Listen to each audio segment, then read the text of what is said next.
press the bell icon on the YouTube app and never miss another update.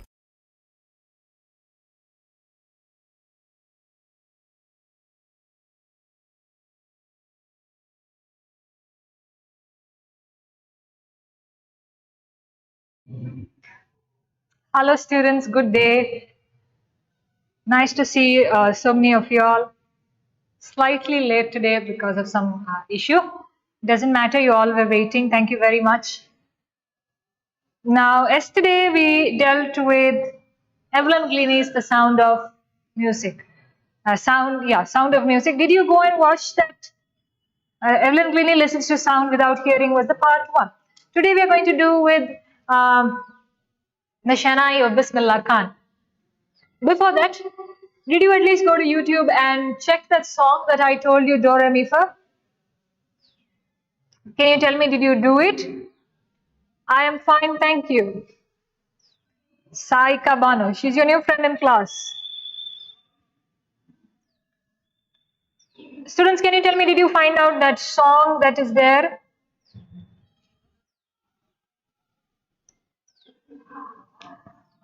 Did you like it? Or did you at least go and search what that Sound of Music film is? Did you like it?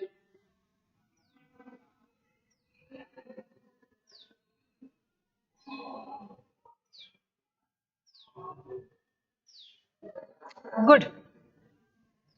Even if you have not seen, no problem, go and see today. All may not be interested, isn't it? I'm not saying you should do it. If it had interested you, then it is good.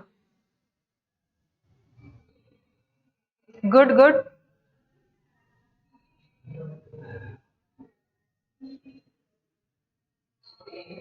Good day. Fine. Today we are going to move into a Shahnai of Bismillah Khan. Now let me show you who Bismillah Khan is.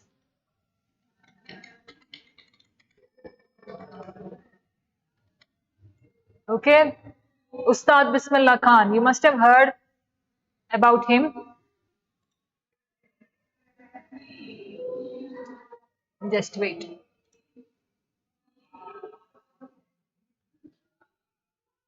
This person is Ustad Bismillah Khan.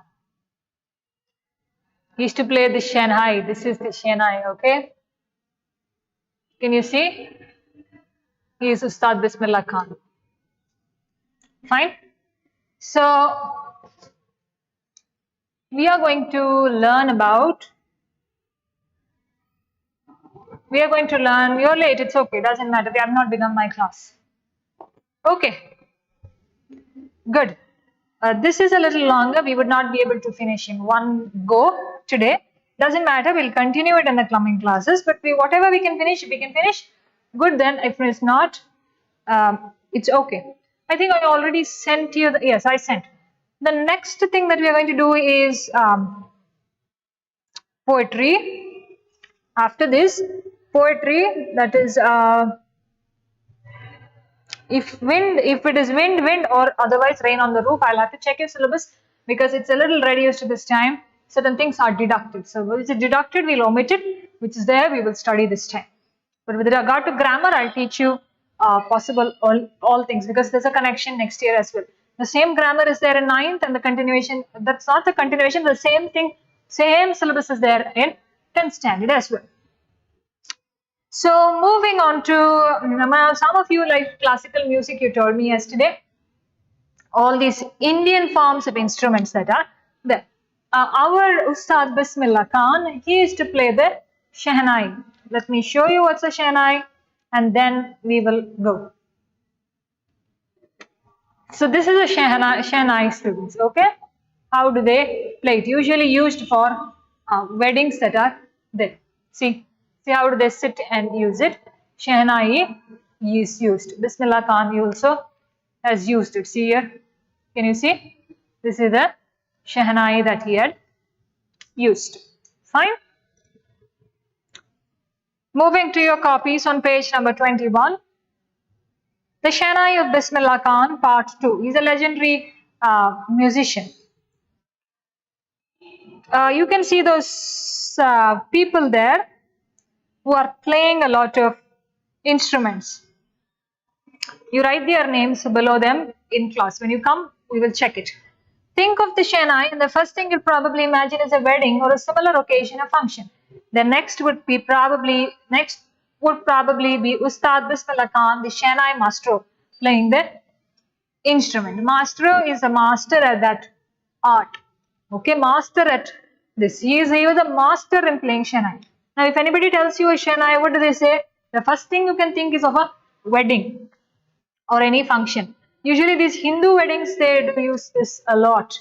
Out of the observations in the Indian weddings, the Hindus use it. Hindu culture has a lot of Shenai that is being used. Marriages and function. They say, whenever we say about Shenai, the first thing we can remember is wedding or any function. The next thing we can remember is Ustad Bismillah Khan, because he was a master at it and nobody could play very beautifully like him. Emperor Aurangzeb banned the playing of a musical instrument called pungi in the royal residence, for it had a shrill, unpleasant sound. Let's see what's a pungi. It's also a musical instrument. So what did Emperor Aurangzeb do? So this is a pungi, okay? This is called as a pungi, which is used by, see, these snake charmers. You must have seen people sitting with the snakes and they are doing it like this. That's called a pungi that is there. So Emperor Aurangzeb, what did he do? Aurangzeb said that gives a very harsh sound, shrill meaning the sound that has a high pitch. Aurangzeb said it is giving a loud noise and very shrill, that is very unpleasant to listen. So he banned playing this pungi in his palace. Pungi became the generic name for reeded noisemakers. Now, that name pungi was given to a group of people, okay? Generic name which is used for all. Now, you are said as Siddaganga students. So, that's a generic name, okay? You are said as Siddaganga students. We are called as Siddaganga staff. So, generic name that is given for reeded noisemakers. That is, now, pungi became the generic name for reeded noisemakers. Now, reeded is some musical instruments, they give you some sound which looks similar, like these flute, the pungi, all these things have the similar tone that is there. So all this name pungi was given for all of these instruments alike. Few had thought it would be one day revived. Now, what did few people think that when Aurangzeb had banned it, few people thought that it will come back into the royal residence again. People will, bring back, revive meaning bring back to life, bring back the same instrument back again. A barber of the family of professional musicians who had access to the royal palace denied to improve the tonal quality of the pungi. Now there was a barber. What did he do? He was given a chance to play in this royal residence. He was a professional he was belonging to a family where professional musicians were there, and he was called there to the this one palace, and he said, if you can change the tone of this pungi, can you please do it? Can you please change the tone of the pungi and show it to me? He chose a pipe with a natural hollow stem that was longer and broader than the pungi and made 7 holes on the body of the pipe. Now that barber has been given a task, isn't it? To change or modify that pungi so that it can give a better noise. So what did he do? He took one pipe, okay, natural hollow stem. It's like a flute, okay. You see the flute here.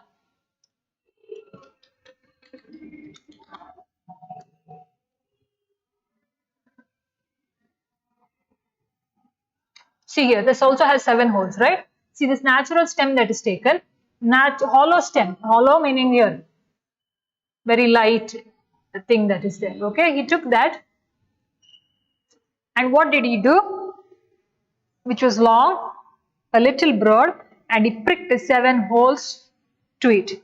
When he played on it, closing and opening some of the holes, soft and melodious sounds were produced. Now what did he do? When he was pressing on one and closing on one, opening another, he could get that melodious, very beautiful kind of sound that is produced. He played the instrument before royalty and everyone was impressed. Now, royalty meaning these royal people who are there, he played that instrument and everybody in the royal family was impressed.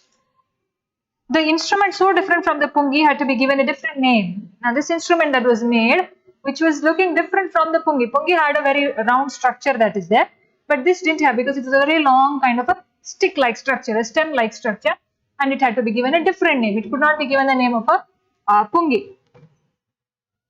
As the story goes, since it was first played in Shah's chamber and was played by a Nai, the instrument was called as Shehnai.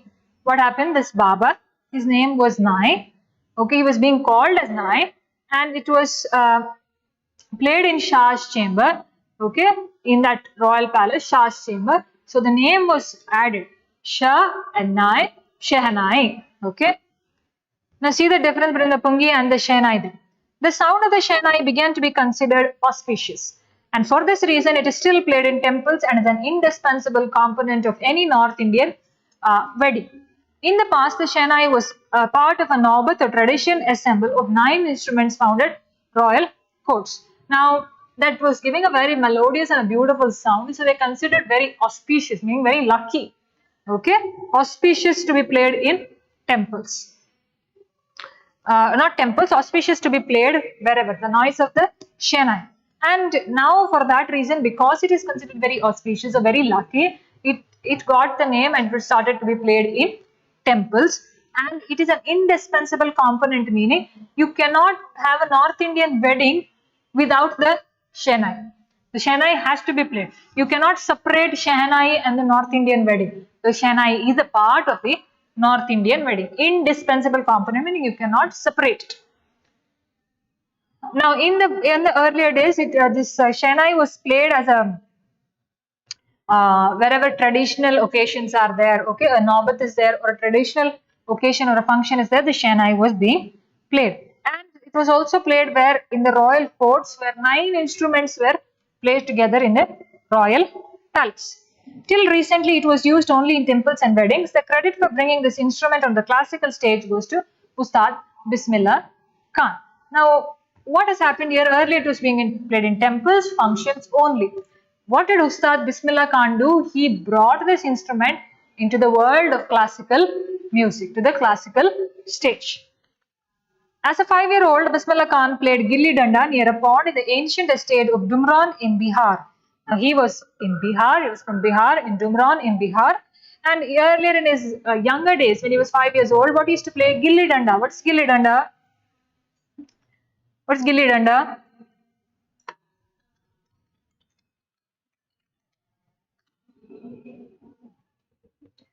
This is Gilli Danda. Okay. This game is Gilli Danda. Got it?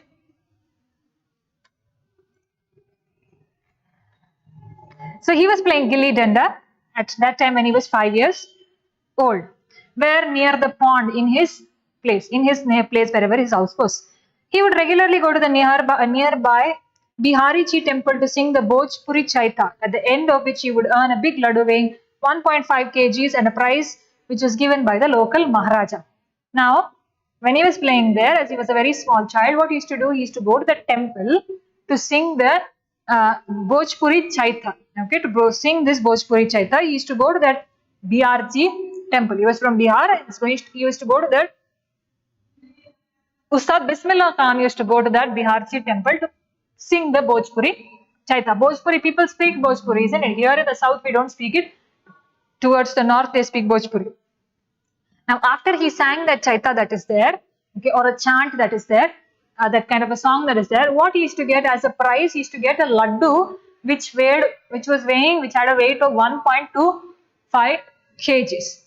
Who gave that laddu to him? The local Maharaja there, the king there, gave this prize because he sang the Chaita in the temple. This happened 80 years ago, and the little boy has travelled far to earn the highest civilian award in India, the Bharat Ratna. Tip cat, okay. Now what has happened? Earlier he used to sing this. After 80 years, that is his 80 years, what has happened? This boy who used to sing in the temple, that is Ustad Bismillah Khan, has become a great legendary figure now, become a great legend who won the highest civilian award in India, that is the Bharat Ratna. See, you see his transformation from a little boy who sang in that BRG temple to becoming Ustad Bismillah Khan and receiving the highest civilian award in India, that is the Bharat Ratna. Born on 21st of March 1916, Bismillah belongs to a well-known family of musicians from Bihar. His grandfather Rasul Baks Khan was a Shehnai Nawaz of the Bhojpur King's court. His father Paigambar Baks and other paternal ancestors were great Shehnai players. So it is come from hereditary, that is ancestors were playing, his father was playing, grandfather was playing. So automatically this child has also been evolved into music. Who is that child? Ustad Bismillah Khan.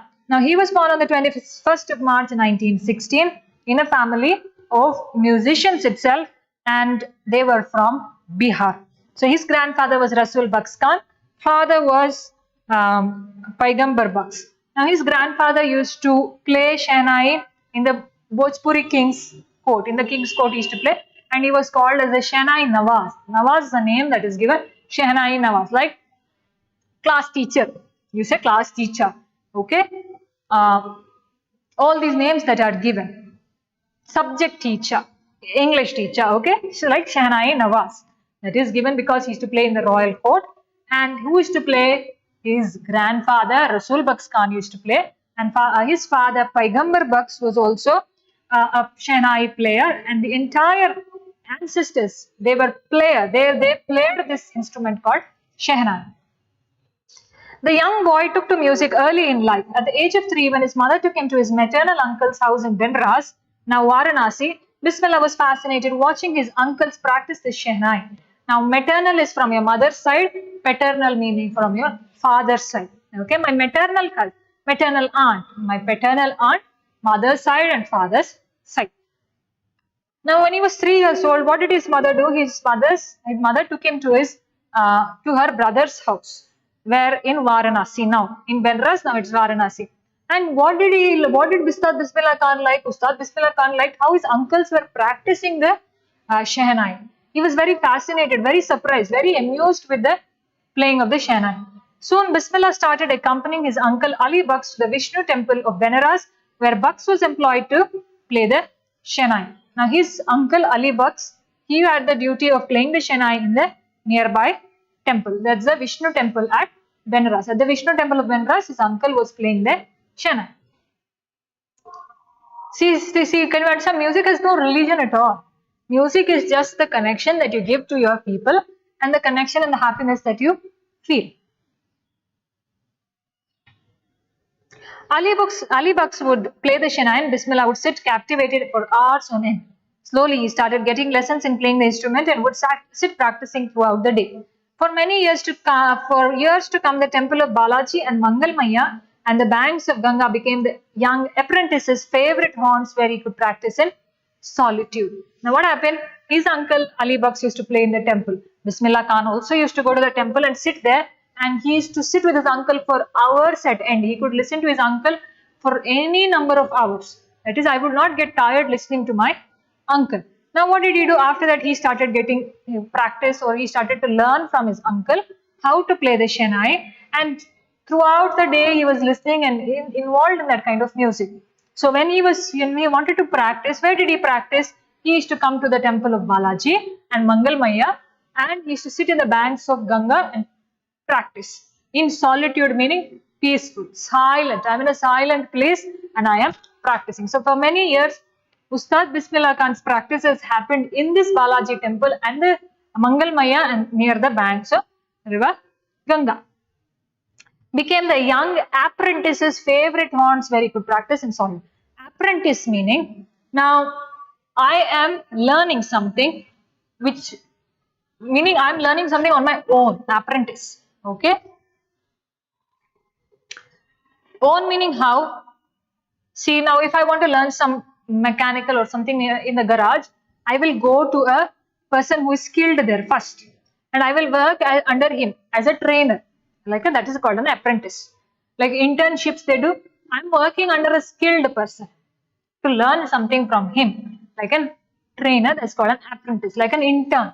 So whose apprentice was Bismillah Khan? He was Ali Baks' apprentice. Ali Baks was trained, so he was taking classes from there, and then he used to come back and sit in the banks of river Ganga and practice.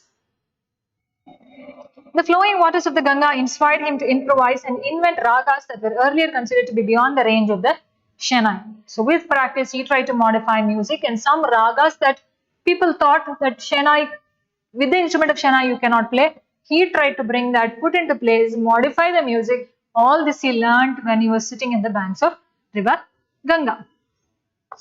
At the age of 14, Bismillah accompanied his young uncle to the Allahabad Music Conference. At the end of his recital, Ustad Fayaz Khan patted the young boy's back and said, "Work hard and you shall make it."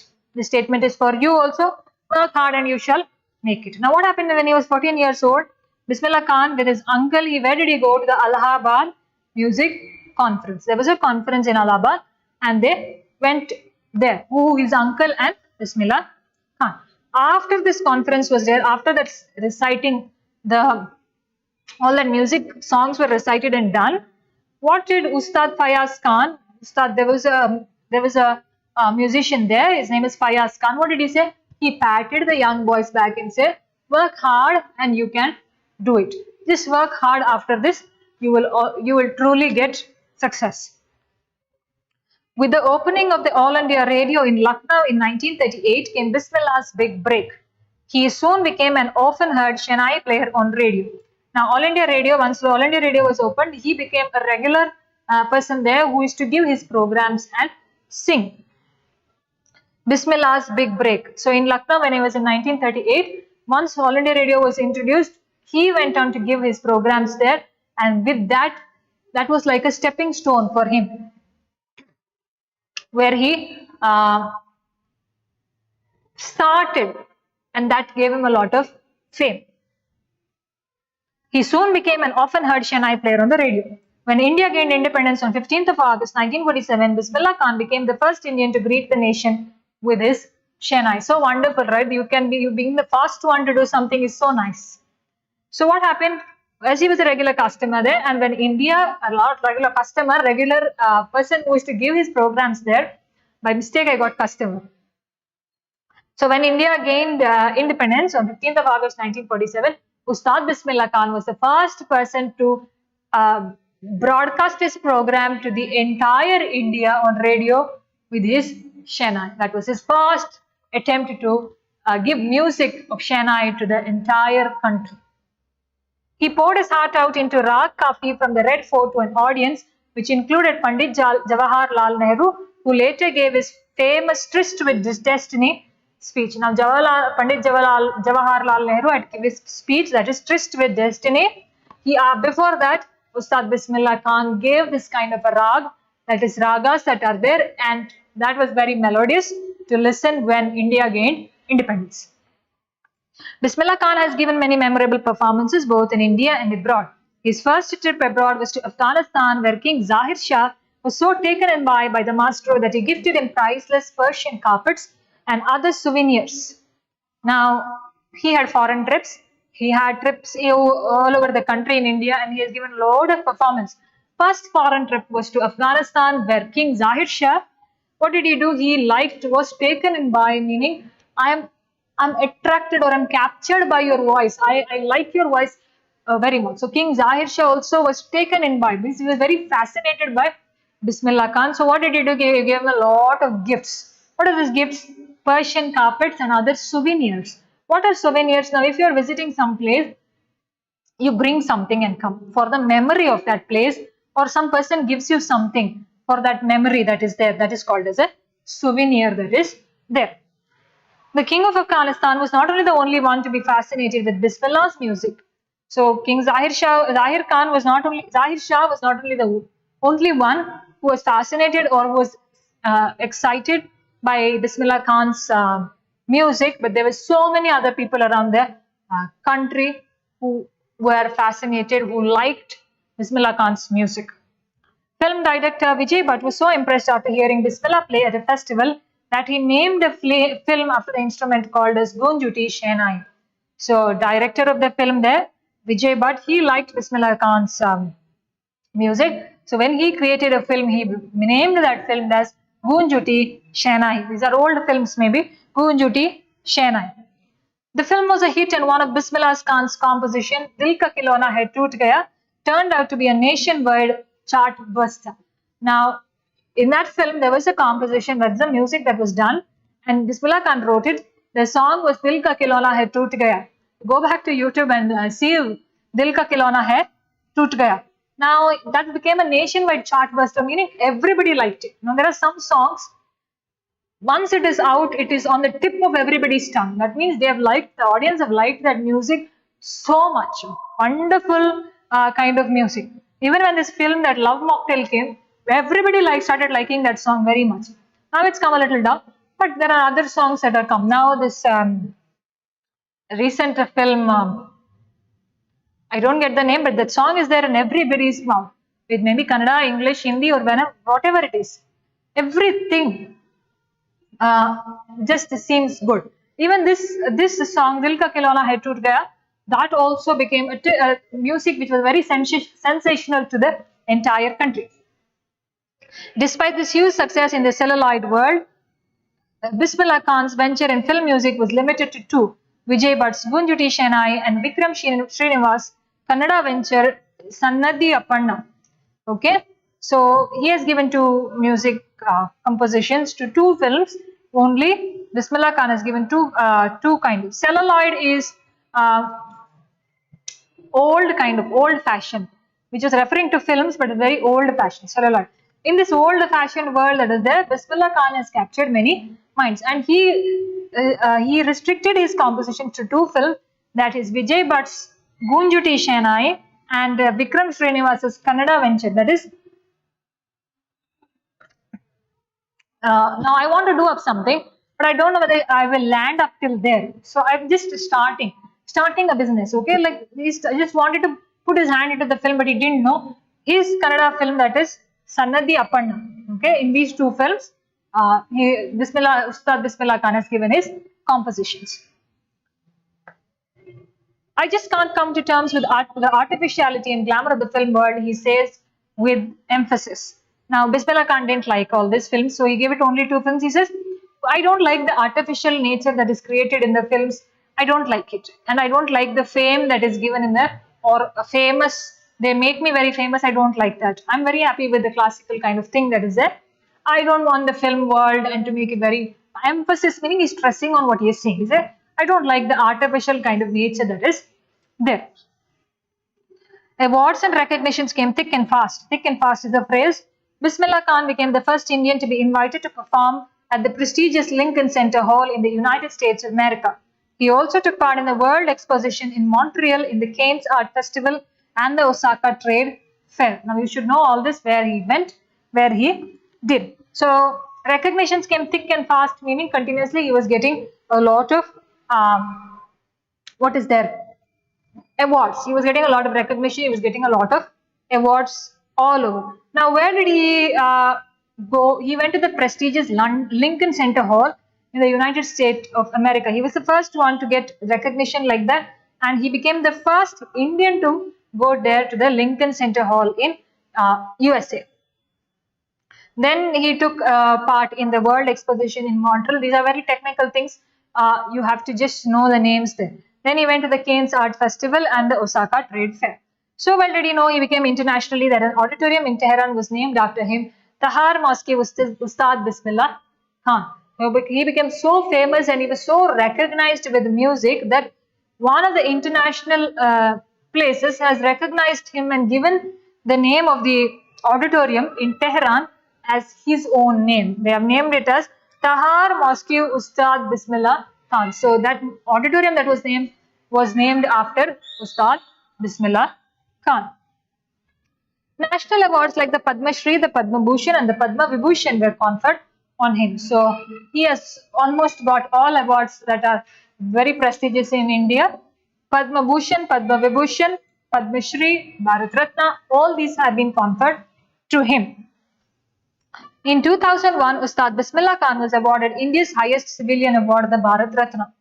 With the coveted award, coveted is that I desire to do something very much. I desire like too much of desire. Coveted award resting on his chest and his eyes glinting with rare happiness, he said, all I would like to say is Teach your children music. This is Hindustan's richest tradition. Even the West is now coming to learn our music. We are in the East, okay? West is referring to the foreign countries that are the West. In the East, foreigners that are there. Okay, what does he say? Now, this Bharat Ratna, everybody feels that I should receive it one day. Coveted, where most of them desire to get this Bharat Ratna award. Now, he has that on his chest, meaning he has received that award and he has that title, Bharat Ratna awardee. He has that title and he has that glinting happiness, meaning his eyes are sparkling, eyes are looking so beautiful. When he was asked, what did he say? He said, teach your children music. This is one of Hindustan's or India's richest traditions, because when we have it, we should make use of it. The foreigners, the people from the West are coming to listen to and learn our music, then why can't we in our own land learn it? He says this is one of India's or Hindustan's richest traditions that we can have is music. Teach your children any kind of music, but teach them music.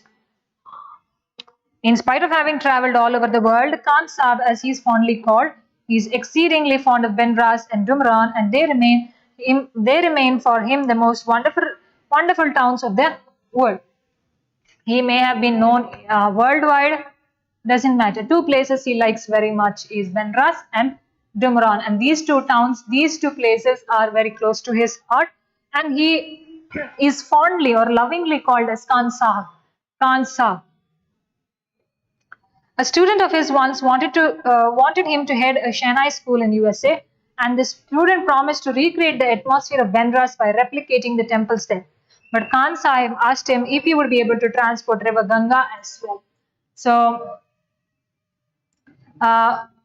Ustad Bismillah Khan's student called him after some years, and he invited his teacher to come for that program, a Shehnai program, which was held in which was held in USA in a Shehnai school, and to be head of that place. And the student said, "Sir, I will create Benras for you in my school here. Will you come, please?" So what did Ustad Bismillah Khan says? Can you bring river Ganga also there? The student said, "Sir, I will put all temples. I will make the atmosphere look like Benras so that you feel at home." But Ustad Bismillah Khan asked his student, can you also transport river Ganga to your school in USA? Later he is remembered to have said, "That is why whenever I am in a foreign country, I keep yearning to see Hindustan. While in Mumbai, I think of only Benras and the holy Ganga. And while in Benras, I miss the unique Mata of Dumran." What does he say? When I go to a foreign country, all I can remember is my Hindustan that is there. And I want to go back to my own land. I want to go back to my own country. When I am in Mumbai, I'm thinking of Benaras and the holy Ganga river. And when he is in Benaras, he is thinking of the Mata in Dumran, the deity in Dumran. Ustad Bismillah Khan's life is a perfect example of the rich cultural heritage of India, one that effortlessly accepts that a devout Muslim like him can very naturally play the Shehnai every morning at the Kashi Vishwanath temple. This is why I told you music has no religion at all. Music is for everybody. So what he says, Ustad Bismillah Khan is a very perfect example for our Hindustan, for our India, that he shows how much of tradition, how much of culture India has. And any Muslim like him, a devout Muslim like him, when you like music, you can go anywhere and play. It doesn't matter you're going to the temple or the church or any other religious field. Because what is important there, not your religion, but your music that is there, that is important. And for so many years, he has been playing at the Kashi Vishwanath temple. Even though his religion is different from the religious place that he is going to, doesn't matter. What is mattering? Ustad Bismillah Khan's love for that music, and that the way he effortlessly, the way he tries to amuse everybody or fascinates everybody with his Shehnai that is there. That is why effortlessly accept that a devout Muslim like him can very naturally play the Shehnai every morning at the Kashi Vishwanath temple. So every morning he used to go there at the Kashi Vishwanath temple to play the Shehnai and fascinate everybody possible and make it exciting for them. Okay, so how did you like Ustad Bismillah Khan's little introduction, and how did he do it? So two instruments, the xylophone and the Shehnai. Do you have anything to ask, students? Percussionist Evelyn Glini and the Shanai Maestro Ustad Bismillah Khan. Do you have any doubts, students?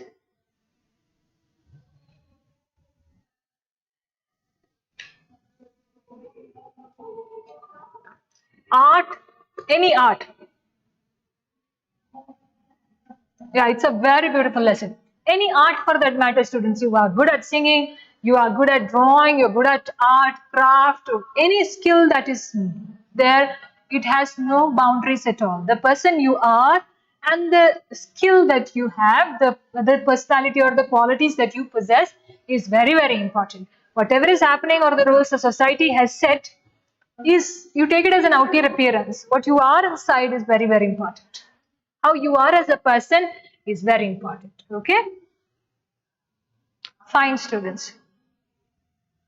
Okay, then. In the next class, we will meet with poetry. That is the coming Monday. We'll meet with poetry. The link will be sent, right? I just want to check the syllabus once more. Thank you.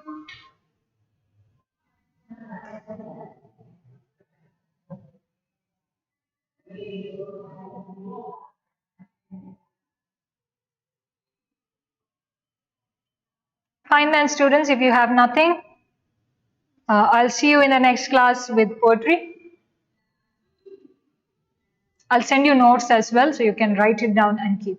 And before my class, you read and come. Okay? Is that fine? Okay, students, thank you and see you in the next class. Until then, complete all the other things that you have and take care of yourselves as well. Fine? Thank you.